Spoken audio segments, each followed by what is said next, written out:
Good morning student. मी Krishna sir आपल्या KD physics YouTube चॅनलमध्ये सर्वांचं स्वागत करतो. आपण नव्यानं चालू केलेली MHT CET नीट JEE PYQ सेरीजमध्ये आज लेक्चर नंबर 2. ह्या लेक्चर नंबर 2 मध्ये आपण काय बघणार आहे की बाबा CET 2023 चं जे काय बाबा प्रिवियस इयरचा क्वेश्चन आहे तो क्वेश्चन सॉल्व्ह करणार आहे. टॉपिक आहे आपला बाळांनो ग्रॅव्हिटेशन मधला जो काय टाइम पिरियड ऑफ सॅटेलाइटचा जो काय पॉइंट आहे सब पॉइंट आपला त्या सब पॉइंट वरती आपण काय करणार आहे किंवा हा क्वेश्चन बघणार आहे. क्वेश्चन बघत असताना क्वेश्चन काय दिलाय, periodic time of a satellite revolving about the earth surface at height equal to the radius of earth R. बघा हा प्रश्न विचारलाय MHT CET 2023 ला. ह्याचं जे काय सोल्युशन बघत असताना मला काय सांगितलंय की बाबा एक मला काय फाइंड आउट करायचं आहे, periodic time of satellite revolving about the earth surface at a height equal to the radius. म्हणजे जर अर्थची रेडियस r आहे तर तेवढंच वरती जावा r एवढ्या डिस्टन्सला इथे एक सॅटेलाइट आहे तो काय करतो किंवा अर्थ भोवती मी म्हणतो किंवा रिव्हॉल्व होत असेल. बघा काय किंवा अर्थ भोवती रिव्हॉल्व होत असेल तर त्याचा जो काय टाइम पिरियड आहे रिव्हॉल्वेशन पिरियड आहे किंवा रेडियस ऑफ अर्थ त्याचा जो periodic time of satellite revolving about the earth surface हा आहे तुम्हाला फाइंड आउट करायचा. हा फाइंड आउट करत असताना हा सॅटेलाइट जो आहे तो रिव्हॉल्व होते म्हणजे ती काहीतरी त्याची जी काय रिव्हॉल्व ऑर्बिट मध्ये रिव्हॉल्व होत असताना त्याची जी काही क्रिटिकल व्हेलॉसिटी आहे ते क्रिटिकल व्हेलॉसिटी तो काय होते किंवा रिव्हॉल्व होते. हा फाइंड आउट करत असताना टाइम पिरियड फाइंड आउट करताना मला साधा सोपा फॉर्म्युला माहित आहे. डिस्टन्स इज इक्वल टू काय असतं बघा, distance is equal to time into velocity असतं. काय असतं, distance is equal to time into velocity असतं. मग आता distance is equal to time into velocity, पण ही व्हेलॉसिटी कसली, क्रिटिकल व्हेलॉसिटी. म्हणजे d is equal to t into critical velocity मी म्हणतो किंवा vc. मला क्रिटिकल व्हेलॉसिटीचा फॉर्म्युला माहित आहे, vc is equal to under root काय असतो का gm डिवाइडेड बाय r असतो. हे r म्हणजे काय तर त्या सॅटेलाइटचं सेंटर ऑफ अर्थ पासूनचं डिस्टन्स असतं. काय असतं बघा, सेंटर ऑफ अर्थ पासूनचं सॅटेलाइट पर्यंतचं डिस्टन्स असतं. ह्या फॉर्म्युल्यामध्ये हा फॉर्म्युला ठेवतो काय, d is equal to t into under root काय gm divided by r. Okay, पण ज्या वेळेस तो सॅटेलाइट रिव्हॉल्व होतोय त्यावेळेस त्याने किती डिस्टन्स कव्हर केला असेल तर मी म्हणतो की बाबा जो काय सर्क्युलर पाथ आहे त्या सर्क्युलर पाथच्या सर्कम्फरन्स ऑफ सर्कल एवढा डिस्टन्स कव्हर केला असेल. म्हणजे इथं सर्कलचा सर्कम्फरन्स असतो 2πr is equal to t into root मध्ये gm डिवाइडेड बाय r. आता time period of satellite find out करायचा, ही टर्म मल्टिप्लिकेशनच्या इकडे डिव्हायडेशनला घेतो. काही बघा मग t is equal to 2πr divided by root मध्ये gm डिवाइडेड बाय r आला. ओके, म्हणजे ह्याला मी काय करू शकतो, डिनॉमिनेटर न्यूमरेटरला जाऊ शकतो. म्हणजे काय t is equal to 2πr root मध्ये r डिवाइडेड बाय gm. जर ह्या r ला मला आतमध्ये घ्यायचं असेल बघा, जर कारण देताना मला सगळे ऑप्शन ऍक्सेलरेशन ड्यू टू ग्रॅव्हिटीच्या फॉर्म मध्ये दिले तर ह्या r ला आतमध्ये घ्यायचं असेल तर स्क्वेअर करून पाठवतो. t is equal to 2π under root r square into r divided by gm. r square into r cube झाला. म्हणजेच काय आलं, t इज इक्वल टू बघा ह्याच्याबद्दल मी काय ठेवू शकतो तर बाबा g ठेवू शकतो. म्हणजे काय माझा g चा फॉर्म्युला आहे की बाबा g is acceleration due to gravity is equal to gm divided by r असतो. काय असतं बघा, gm डिवाइडेड बाय r असतो. ओके ठीक आहे, gm डिवाइडेड बाय r असतो. मग आता हे r मी तुम्हाला म्हटलं की सेंटर ऑफ अर्थ पासून ऑब्जेक्ट पर्यंत म्हणजे सॅटेलाइट पर्यंतचं डिस्टन्स आहे. मग मला माहित आहे की सॅटेलाइट पर्यंतचं डिस्टन्स म्हणजे काय, r is equal to r plus h असतं. r is equal to r plus r is equal to 2r झाला. काय झाला बघा, r is equal to r plus 2r. ह्याच्यामध्ये व्हॅल्यू जर ठेवल्या तर त्या व्हॅल्यू ठेवल्यानंतर काय काय येतं बघा आपलं काय आलंय, g बद्दल काय ठेवू शकतो किंवा gm डिवाइडेड बाय r. ह्याच्याबद्दल काय ठेवू शकतो तर मी g ठेवू शकतो. ओके ठीक आहे, g ठेवू शकतो. मग ह्याची व्हॅल्यू 2r आली, ती 2r पण ठेवू शकतो. मग बघा काय इक्वेशन येतं तर माझं t is equal to 2π under root r cube divided by gm. काय आलं बघा, r cube divided by gm आलं. म्हणजे मी काय ठेवलं किंवा r cube divided by gm. r ची व्हॅल्यू मला भेटली आहे, किती भेटली आहे तर ती 2π आहे. ओके ठीक आहे, किती आहे बघा, सॉरी 2r आहे. t is equal to 2π under root हे 2r चा cube divided by gm. Cube करून घेतो t इज इक्वल टू 2 पाय रूट मध्ये 2 चा क्यूब मला वाटतं 8 येतो, r क्यूब ला r cube as it is, हे gm ला gm as it is. Okay, पण बघा g बद्दल मी काय ठेवू शकतो, gm डिवायडेड बाय r म्हणजेच काय असतं, g असतं. तर g divided by r, gm divided by r म्हणजे t इज इक्वल टू 2 पाय रूट मध्ये 8r डिवायडेड बाय g. पण मी 8 ला ह्या बाहेर घेऊ शकतो, याचे फोड करू शकतो. काय येते बघा, t इज इक्वल टू 2 पाय रूट मध्ये 4 into 2r divided by g. 4 बाहेर आला तर किती होईल, 4 चा 2 बाहेर येईल म्हणजे t इज इक्वल टू हे 2 इंटू 2 4 पाय रूट मध्ये काय बघा, रूट मध्ये 2r divided by g. 2r divided by g. मला असा ऑप्शन दिसतो का इथं, तर 100% दिसतो का इथं, 4 पाय रूट मध्ये 2r डिवायडेड बाय g. हे माझ्या प्रश्नाचं उत्तर काय आहे तर बाबा t इज इक्वल टू 4 पाय रूट मध्ये 2r डिवायडेड बाय g. परत एकदा प्रश्न सांगतो एक्सप्लेन करून काय की बाबा, बघा सेम टू सेम कन्सेप्ट वरती प्रश्न येतात आपल्याला. मग काय काय दिलेत बघा, periodic time of satellite revolving about the earth surface. Earth surface पासून r एवढ्या डिस्टन्स वरती एक सॅटेलाइट आहे, तो सॅटेलाइट रिव्हॉल्व होत आहे. रिव्हॉल्व होत असताना त्याचा टाइम पिरियड मला सॅटेलाइट बघा इथं periodic time of a satellite find out करायला सांगितलं. मग फाइंड आउट करत असताना मला त्याची टी टाइम फाइंड आउट करायचा आहे. डिस्टन्स मला माहित आहे की ते सर्कम्फरन्स ऑफ सर्कल एवढं माहित आहे, त्याची व्हेलॉसिटी माहित आहे, जी काय ऑर्बिटल व्हेलॉसिटी आहे माझी ती vc ऑर्बिटल व्हेलॉसिटी माहित आहे मला. Okay, distance is equal to time into velocity of formula. मला क्रिटिकल व्हेलॉसिटी माहित आहे under root gm divided by r. हे स्मॉल r म्हणजे सेंटर ऑफ अर्थ पासून जे सॅटेलाइट पर्यंतचं डिस्टन्स असतं ते किती दिलंय, r plus r is equal to 2r. म्हणजे ते r is equal to 2r. Okay ठीक आहे. मग काय d is equal to t into ही vc ची व्हॅल्यू इथं पुट अप केली gm divided by r. Okay done. Distance किती आहे तर बाबा ते सर्कम्फरन्स ऑफ सर्कल एवढा आहे, 2 पाय r ठेवलं. t is equal to equation आलं माझं 2 पाय r, हे इकडे मल्टिप्लिकेशन ला इकडे d कारण मला time periodic time of satellite find out करायचा आहे. t is equal to 2 pi r divided by root मध्ये gm divided by r. Okay done.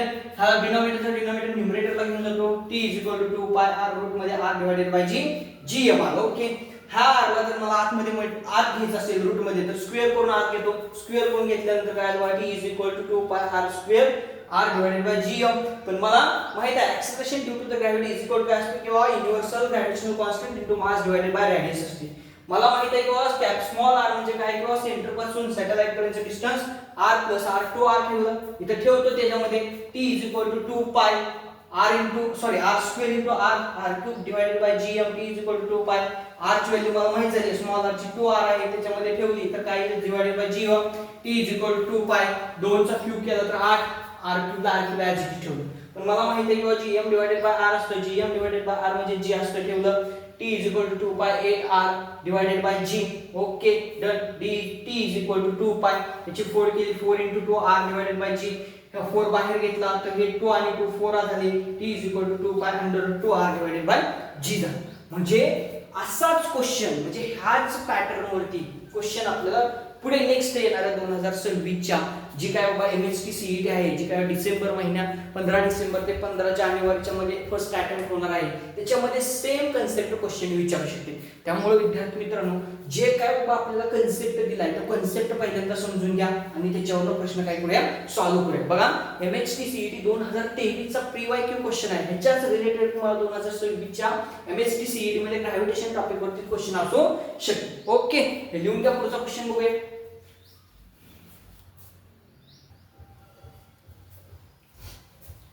Okay, question number second काय बघा. क्वेश्चन नंबर सेकंड हा क्वेश्चन आहे JEE men's 2022 ला विचारलेला प्रश्न आहे.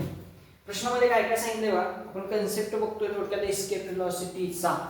मग आता गेल्या वेळेस आपण प्रिव्हियस इयर म्हणजे पाठीमागच्या प्रिव्हियस इयर क्वेश्चन मध्ये आपण बघितलं की time period of revolution periodic time of satellite काय होता, म्हणजे त्याला रिव्हॉल्व करण्यासाठी टाइम पिरियड वगैरे किती लागत होता. आता बघूया की बाबा क्वेश्चन काय आहे बघूया अगोदर. क्वेश्चन बघा काय काय दिलंय. The escape velocity of a body on a planet A is 1-2 kilometer per second. म्हणजे ए हा एक प्लॅनेट आहे, त्यावेळेस की बाबा एका बॉडीची एस्केप व्हेलॉसिटी किती आहे, तर प्लॅनेट ए ची एस्केप व्हेलॉसिटी आहे 1-2 kilometer per second. The escape velocity of a body on other planet, other प्लॅनेटची escape velocity whose density is 4 times and radius is half of the planet A is. म्हणजे की बाबा ए हा planet आहे, just a हा planet आहे, consider करतो त्याची रॅडियस r आहे, त्याची डेन्सिटी रो एवढी आहे, त्यावेळेस त्याची एस्केप व्हेलॉसिटी किती दिली आहे, तर 1-2 किलोमीटर पर सेकंद आहे. बी हा प्लॅनेट आहे, त्या बी प्लॅनेटची मात्र जी काय बाबा रॅडियस आहे ती काय बघा, planet B whose density is 4 times and radius is half of the planet A. A प्लॅनेटच्या हाफ आहे B प्लॅनेटची रॅडियस 1/2, मात्र डेन्सिटी इज 4 टाइम्स आहे, म्हणजे 4 रो. ओके, मग तर बी प्लॅनेटची जी काय एस्केप व्हेलॉसिटी आहे ती एस्केप व्हेलॉसिटी आपल्याला काय करायची बाबा, फाइंड आउट करायची.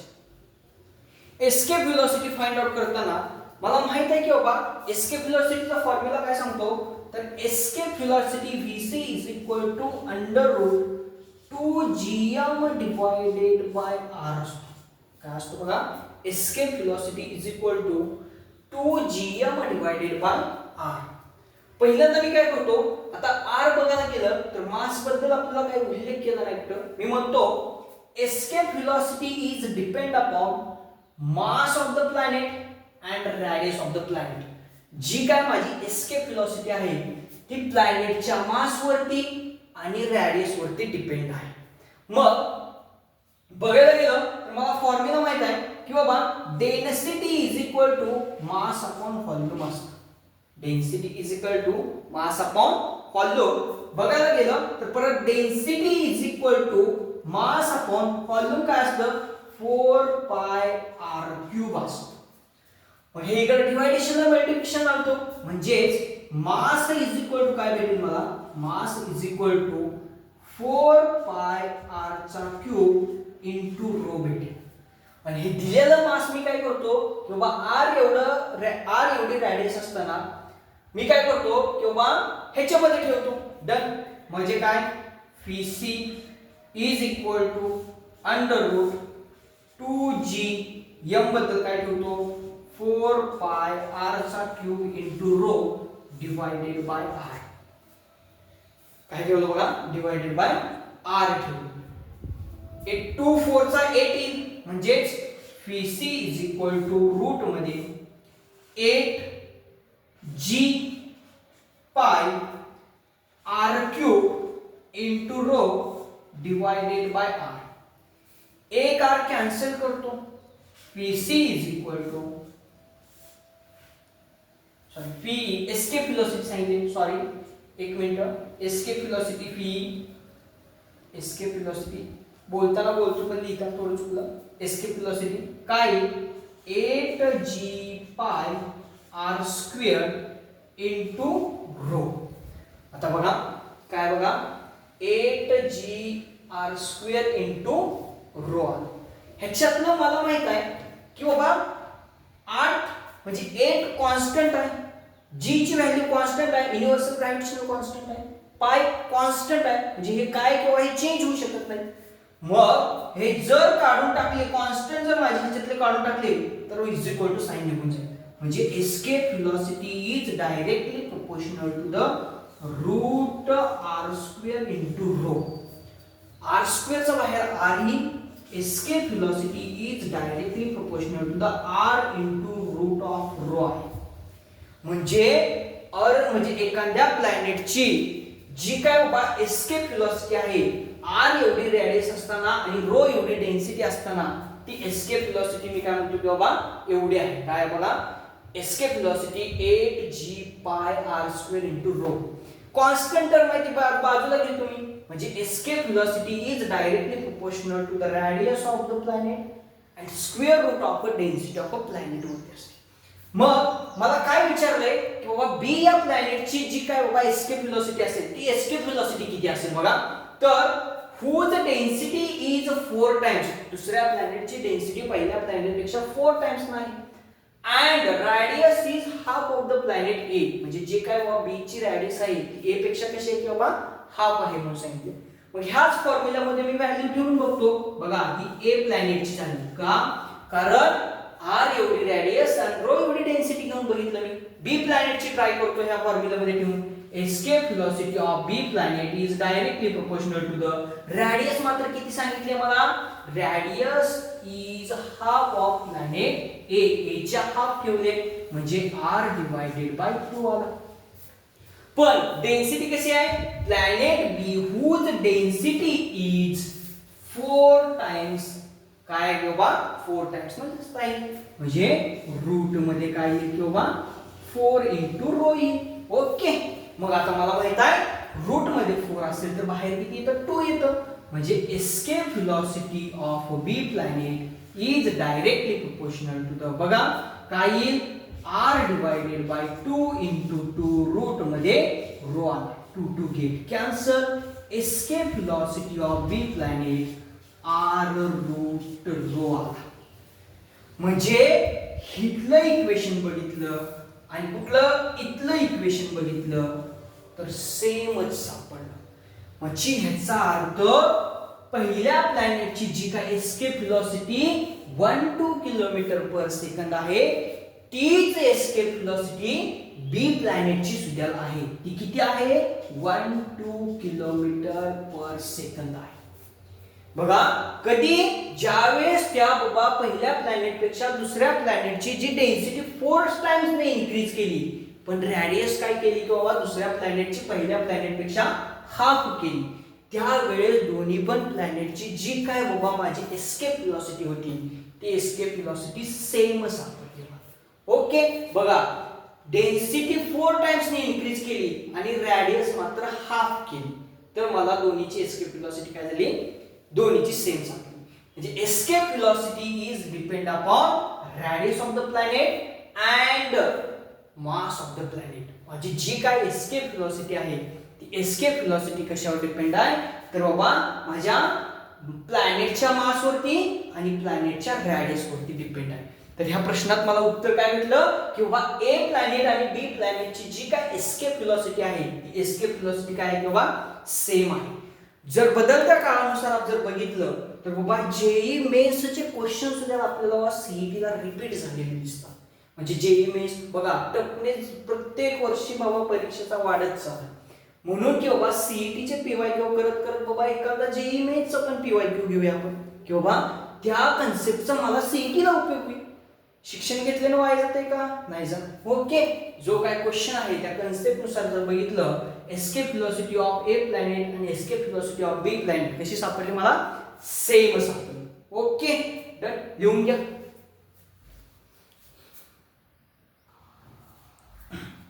ओके, नेक्स्ट क्वेश्चन बघूया. नेक्स्ट क्वेश्चन काय बघा, हा नेक्स्ट क्वेश्चन पण जेईई मेन्स 2023 ला विचारला गेलेला आहे. क्वेश्चन काय बघूया. An object is allowed to fall from a height r above the earth. Here r is the radius of earth. Its velocity when it strike the earth surface ignoring air resistance will be. बघा question काय सांगतोय की बाबा earth surface पासून r एवढ्या distance वरती तुम्ही एक ऑब्जेक्ट ठेवलाय. तो ऑब्जेक्ट काय, and object is allowed to fall म्हणजे आता खाली अलाउड फॉल केला about the earth surface. Earth तो ऑब्जेक्ट अर्थ वरती काय केला, फॉल केला. R is the radius of the earth आहे. Okay, the velocity when strike काय बघा, velocity when strike the earth surface ignoring air resistance will be. ज्या वेळेस इथून आर एवढ्या डिस्टन्स वरती वरून मी एखादा ऑब्जेक्ट बाबा खाली सोडेल तो त्यावेळेस तो ऑब्जेक्ट सोडल्यानंतर अर्थ सरफेसला स्ट्राइक होतोय. त्या स्ट्राइक होतोय त्यावेळची जी काय व्हेलॉसिटी असेल ती व्हेलॉसिटी आपल्याला काय करायची किंवा फाइंड आउट करायची. अर्थ सरफेस पासून आर एवढ्या डिस्टन्स वरती एक ऑब्जेक्ट आहे तो फॉल करतोय इग्नोरिंग एअर रेजिस्टन्स. फॉल केल्यानंतर तो इथं स्ट्राइक होईल, त्याची स्ट्राइक होणारी मला व्हेलॉसिटी फाइंड आउट करायची. फाइंड आउट करत असताना बघा प्रॉब्लेम साधा सोपा दिलाय आपल्याला. जेई मेन्स 2023 ला विचारलेला प्रॉब्लेम आहे हा. काय बघा की बाबा हे आर एवढ्या हाईटला गेल्यानंतर तुम्ही तिथून जर फॉल करत असाल तर बाबा तो अर्थ सरफेसला स्ट्राईक होईल त्यावेळेस त्याची व्हेलॉसिटी काय असेल आपल्याला काय करायचं फाइंड आउट करायचे. माझ्याकडे 3 कायनेमॅटिक इक्वेशन म्हणजे इक्वेशन आहे. त्यातलं मी म्हणतो की v square is equal to u square plus 2as हे जर इक्वेशन मी वापरलं तर मला ह्याचं उत्तर भेटून जातं. ज्या वेळेस माझा ऑब्जेक्ट r एवढ्या डिस्टन्सला नेला होता हाईटला नेला होता वरती त्यावेळेस त्याची इनिशियल व्हेलॉसिटी 0 होते. इनिशियल व्हेलॉसिटी 0 फॉल केला फायनल व्हेलॉसिटी v आहे तो फायनल व्हेलॉसिटी मला करायचे फाइंड आउट करायचं. आता हा ऑब्जेक्ट खाली येत असताना ऍक्सेलरेशन असतं त्याचं ते acceleration a is replace by g. त्याला कुठलं ऍक्सेलरेशन ऍक्ट होतं तर gravitational acceleration to gravity act होती. ओके बघा ह्याच्यामध्ये इनिशियल व्हेलॉसिटी मला 0 भेटली a is equal to g. Okay मग काय किंवा v स्क्वेअर फाइंड आउट करायचं v square is equal to u ची व्हॅल्यू 0 प्लस 2 इंटू s. आता तर s म्हणजे डिस्प्लेसमेंट आहे त्यानं अर्थ सरफेस पासून किती डिस्टन्सला नेलाय आपण तर तो अर्थ सरफेस पासून किती डिस्टन्सला नेलाय बघा तर तो हाईट r एवढ्या डिस्टन्सला वरती नेलाय. म्हणजे s म्हणजे काय आलं h इज इक्वल टू माझं r आलं. मग काय इक्वेशन आलं तर बाबा v square is equal to 2gr काय बघा 2gr. मला काय करायचं आहे v बरोबर फाइंड आउट करायचं फायनल व्हेलॉसिटी काय असेल तर v is equal to under root 2gr आलं. Taking square root on both sides square root आणि स्क्वेअर कॅन्सल झाला इकडे स्क्वेअर असा ऑप्शन सापडतो का मला तर 2gr हा गेला gr हा गेला हा गेला मला ऑप्शन सापडतो अंडर रूट 2gr सापडतो. काय सापडतो बघा अंडर रूट 2gr. साधा सोपा प्रश्न आहे विद्यार्थ्यांनो. काय की बाबा एक ऑब्जेक्ट आहे तो अर्थ सरफेस पासून हाय r एवढ्या डिस्टन्सला नेलाय तिथून जर तो खाली सोडला त्यावेळेस मी एअर रेजिस्टन्स इग्नोर केला तर तो स्ट्राइक होत असताना अर्थ सरफेसला किती स्ट्राइक होतोय त्यावेळेस तिची व्हेलॉसिटी किती असेल ही व्हेलॉसिटी फाइंड आउट करायला सांगितली. ती व्हेलॉसिटी किती सापडली v is equal to under root 2gr सापडली. कारण तो हाईटला नेला तिथे त्याची इनिशियल व्हेलॉसिटी 0 झाली. इनिशियल व्हेलॉसिटी 0 तर u इज इक्वल टू 0. खाली येत असताना त्याच्या व्हेलॉसिटी मध्ये चेंज होतोय का होतोय तर acceleration due to the gravity act. a is replace by g v square is equal to 0 plus 2gs ही व्हॅल्यू ह्याच्यामध्ये पुट अप केली तर हे डिस्प्लेसमेंट आहे. मी अर्थ सरफेस पासून त्याला किती हाईटला नेलं तर ते बाबा r एवढ्या हाईटला नेलं कारण इथं दिलंय to fall from a height r. तर माझे इक्वेशन आलं v square is equal to 2gr. मला v स्क्वेअर बरोबर नाही फायनल व्हेलॉसिटी फाइंड आउट करायची तर ती फायनल व्हेलॉसिटी किती आहे v is equal to under root 2gr.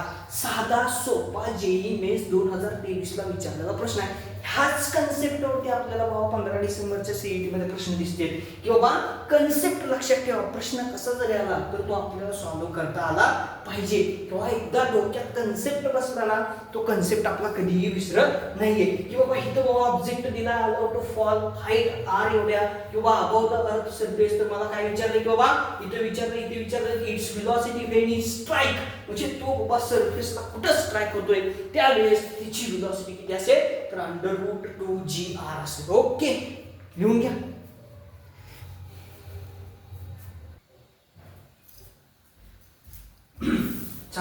Next question बघूया. नेक्स्ट क्वेश्चन काय बघा परत एकदा आपण जेई मेन्स 2023 चा पीवायक्यू घेतलाय.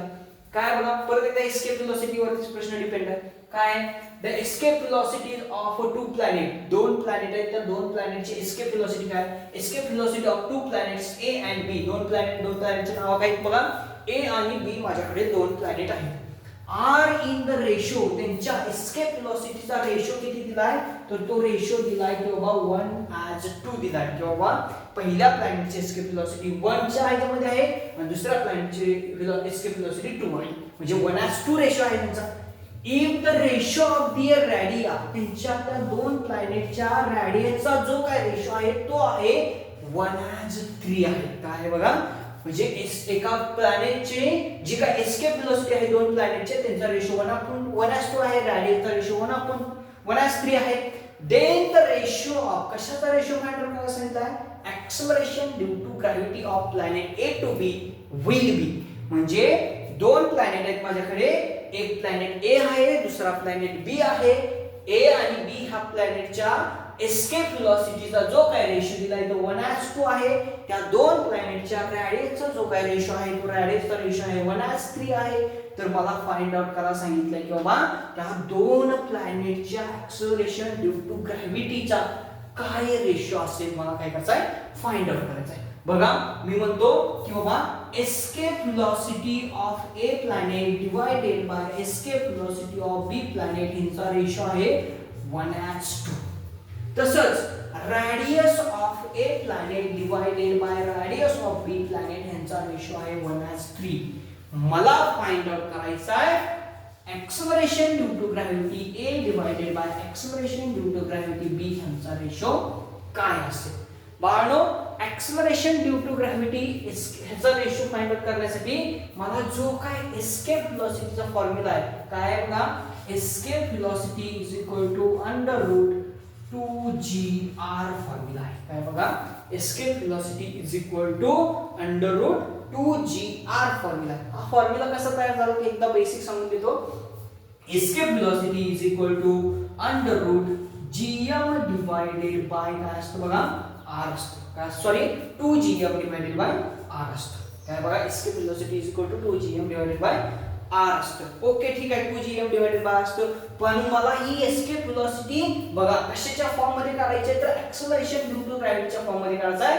जर मी ह्या इक्वेशनला जर बघा काय केलं बघा r ना आत मध्ये मल्टिप्लाय केलं म्हणजे escape velocity is equal to under root 2gm into r divided by r into r. तर काय येईल बघा escape velocity is equal to under root 2gm r divided by r square. आणि gm divided by r square बद्दल मी काय ठेवू शकतो तर g ठेवू शकतो. g is equal to gm divided by r square.